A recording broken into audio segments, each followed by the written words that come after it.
जो जम्मू कश्मीर के हवाले से ही है, लेकिन एक और बड़ा फैसला भी है। आपको याद होगा कि अदालत के अंदर जब भी कोई जाता था किसी मामले को लेकर तो स्टे आता था और या कार्रवाई को रोकने के लिए अदालत के सामने दरख्वास्त होती थी। उसके बाद अदालत बाज़ाब्ता कहती थी फिलहाल इसको रुकिए जब तक सरकार या अदालत इसको सुनेगी नहीं, और यह मामला सालों साल चल रहा था। लेकिन अब अदालत ने पिछले फैसले को देखते हुए दो बड़े फैसले सुनाए थे।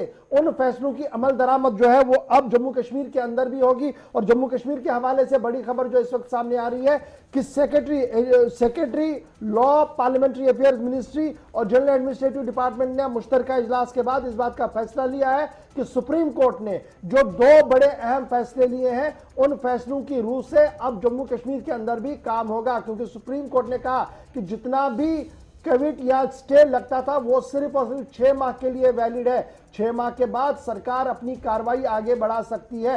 बसूरत दीगर अगर किसी स्पेशल केस के अंदर सुप्रीम कोर्ट या कोई भी अदालत ये कहे कि ये प्रोलॉन्ग होना चाहिए और इसमें हम देखेंगे क्या करना है, वरना सिर्फ 6 माह के अंदर अंदर 6 माह गुजरने के बाद यह मामला खत्म होता है और सरकार अपनी कार्रवाई कर सकता है। उसको देखते हुए अब जम्मू कश्मीर इंतजामिया भी गियर अप हुई है और सेक्रेटरी और जितने भी एचओडीज हैं उन्हें कहा गया कि वो रिव्यू एक्शन बनाएं और जो सुप्रीम कोर्ट की जजमेंट है उसकी रूह से अब जितने भी केसेस हैं उनका निपटारा करवाया जाए। क्योंकि साल से बड़े केसेस इल्तिवा में थे, जहां पर एक बार स्टे आ गया था उसके बाद मामला इल्तिवा में चला गया था।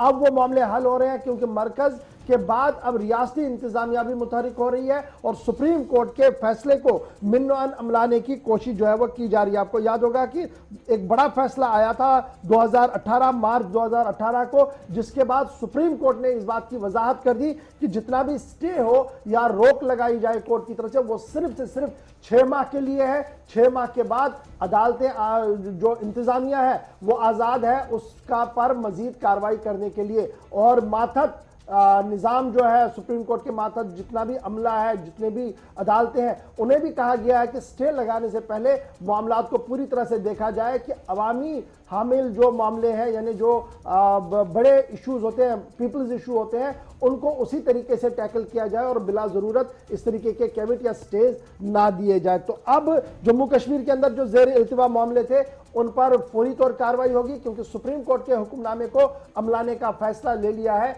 जम्मू कश्मीर इंतजामिया ने। और बाज़ाब्ता तौर पर सेक्रेटरी पंचायत जो लॉ एंड अफेयर्स डिपार्टमेंट है उनकी तरफ से हुक्मनामा जारी कर दिया गया है। एक चीज और भी इसमें क्लियर कर दीजिएगा इशफाक, बहुत सारे लोगों का ये भी पूछना है कि जैसे जमीन का स्टे है या दीगर कई चीजों का अगर स्टे उन पर होता है तो सालों साल बीत जाते हैं, क्या सिर्फ उसकी मुद्दत कम होगी या फिर वो स्टे ऑर्डर्स दोबारा उन पर भी रिव्यू किया जाएगा अदालत के अंदर? यह सिर्फ सरकार के कामकाज को लेकर जो स्टे है वो 6 माह के लिए मुद्दत होगी। मुद्दतकार उसकी 6 माह के बाद ऑटोमेटिकली वो खत्म होगा चाहे कहीं पर भी वो स्टे लगा हो, क्योंकि एक बार कोर्ट का ऑर्डर मतलब वो इंप्लीमेंटेशन हर जगह होती है। और यही वजह है कि बड़े केसेस जो थे वो इल्तिवा में थे, पिछले कई सालों से मामला लटका हुआ था कि एक बार स्टे आ गया था, बाद में किसी ने परस्यू भी नहीं किया, वो चलता रहा। और अब ये मामले नहीं चलेंगे, 6 माह के अंदर अंदर वो सारे मामले जो है वो आपको निपटाने होंगे। बसूरत दीगर स्टे ऑटोमेटिकली वकेट होगा, ये ऑर्डर के तहत जो है वो कहा गया है।